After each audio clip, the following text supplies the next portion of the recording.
നമ്മുടെ സ്വാമി അയ്യപ്പൻ വാഴുന്ന പത്തനംതിട്ടക്കും തന്റെ പേരിന്റെ ഉത്പത്തിയെക്കുറിച്ചു രസകരമായ കഥ പറയാനുണ്ട്. അത് എന്തൊക്കെയാണെന്ന് നോക്കാം. നദിയുടെ കരയിൽ നിരനിരയായി മനോഹരമായ പത്തനങ്ങൾ, ഭവനങ്ങൾ ഉണ്ടായിരുന്ന നാടായിരുന്നതിനാലാണ് പത്തനംതിട്ട എന്ന പേരുണ്ടായതെന്ന് പൊതുവെ കരുതപ്പെടുന്നു.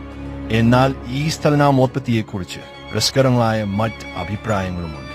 പുരാതന കാലത്ത് വിവിധ ജാതിയിൽപ്പെട്ട ജനവിഭാഗക്കാർ താമസിച്ചിരുന്ന ജനപദം എന്ന അർത്ഥത്തിൽ ഇനം തിട്ട എന്ന് ഇവിടം വിളിക്കപ്പെട്ടിരുന്നുവെന്നും പിന്നീട് ലോപിച്ച് പത്തനംതിട്ടയെന്നായി എന്നാണ് അത്തരത്തിലുള്ള ഒരു അഭിപ്രായം.